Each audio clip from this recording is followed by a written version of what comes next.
You guys were able to force Stetson Bennett into a few interceptions in the first matchup. What clicked there? What can you try to replicate in this game to do that again?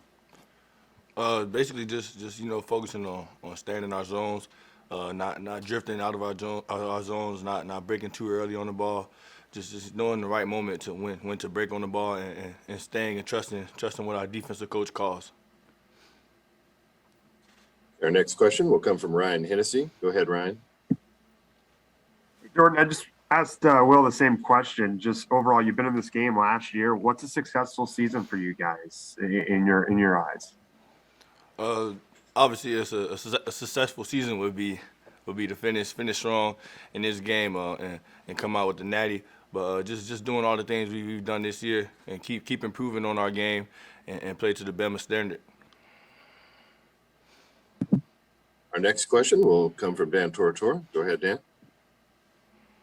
Jordan, you just talked about the Bama standard. I mean, there's different kind of standards around the country for different teams. Yours is kind of championship or bust. Just what you can say, feeling that weight on your shoulders, and what you think about the fact that it's really not a great season at Alabama if you're not in the national championship. Yeah, that's what you commit to when you're coming out of high school. The standard is what it is. It's a national championship minded standard. You have to do whatever it takes to get to this stage, and we know it's going to be hard, but that's what it comes with. We know we have to overcome adversity, and that's what this team has done this year. Our next question will come from Kevin Brockway. Go ahead, Kevin. Yeah, Jordan, you're obviously playing in another national championship game, a lot at stake, but, there have been a lot of players that have opted out of lesser bowl games. I'm just curious your thoughts on that from a player perspective, and do you understand guys, particularly with NFL futures, opting out of bowl games? I don't think that's like anything to judge. That's that player's option to opt out or do what they want. That's on them. If they choose to opt out, that's what they do. They want to opt out and do what they have to do to get ready for the next level. That's on them. That's fully their decision. Next question will come from Alan Cole. Alan, go ahead. Hey, I was just wondering about for a rematch and kind of preparing to play the same team you've already played a month ago. How is going into a game week like that different than maybe a normal game week in the regular season where it's just a team you're seeing once and know you're only going to see once? Is there anything different that goes into preparing for the same team? There's not too much different that you have to prepare for. I mean, you just going to every week the same. We prepare how we need to prepare to beat a team, but that's fully going into a game. That's on us. That's what we do every week is what will determine the outcome of the game. So if we go into the game and we're not on the same page, that's when we give up big plays. And when we are on the same page, that's when we play very good football. So just being on the same page in every play. Next question will come from Rocco DeSongro. Go ahead, Rocco. Hey, Jordan, I asked Will the same thing. What is the best piece of advice that Coach Saban has given you over the course of your career that may stick with you throughout the rest of your playing career and the rest of your life? Just keeping the main thing, and not focusing on anything outside of the facility. We play for one another. We can go out on the field and we trust one another to do our 111, and that's a big part of the success at Alabama. Just trusting your brother next to you and playing for the man next to you because you know he's going to give his all for you. Our next question will come from Aaron Suttles. Go ahead, Aaron.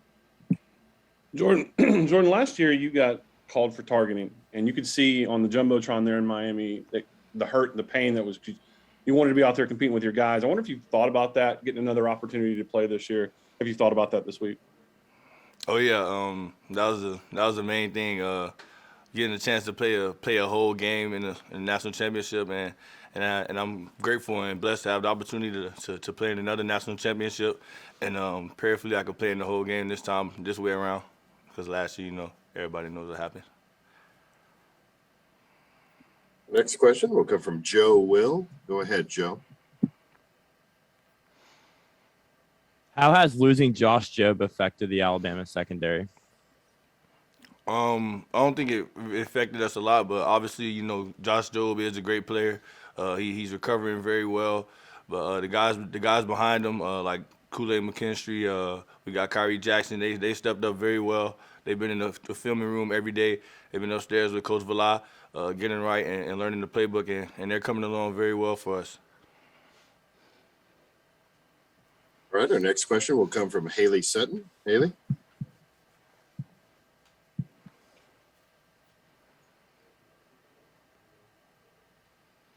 Sorry, there you go. Can you hear me? Yes, ma'am. Just kind of expanding on that question. Last week, Coach Saban talked about how impressed he was with those younger guys stepping up. What do you think their mentality is going into their first national championship game on Monday? Obviously, they're probably full of excitement. They've been in the playbook, and I feel like they're more comfortable than they were when they first got in there. So this should be a great experience for them and a great game for them as well as they keep improving. Next question will come from Paul Newberry of the Associated Press. Go ahead, Paul. Hey, I'm just curious, how does Coach Saban, a guy who's 50 years or close to 50 years older than most of the people he's coaching, how is he able to relate to you, to you guys and the players? What is the secret there because it seems like that might be the key to his greatness, is that he can somehow remain relevant to kids that are young enough to be his grandchildren? Yeah, he just gradually improves with the generations. He fits in with us very well. He's very comfortable talking to us. He's very comfortable getting on us. And we in this generation we have to learn to take that. I know in this generation it's a lot of attitude in kids, but somehow when we come to Bama and Coach Saban is talking, everybody is focused. Everybody is and focused on what he's saying, and everybody buys into what he's saying. Thank you. Our next question will come from Jay Graves. Go ahead, Jay.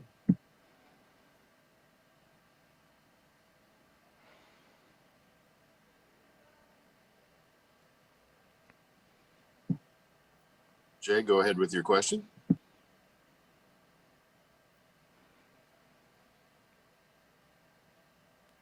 All right, we'll go to Fernando Rossetti. Fernando?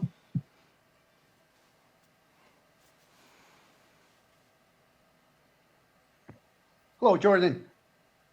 What would be a story you could share from the weight room that you feel?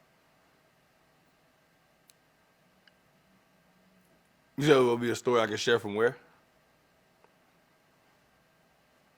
I think he cut out. Can you hear me now? Yeah. Okay, sorry. What would be a story you could share from the weight room that you feel has influenced the team the most this season? Oh yeah. In the weight room, we do a lot of competing. I know this summer it was a lot of me, Jaden Auburn Davis, and DeMarco Helms, Josh Jobe.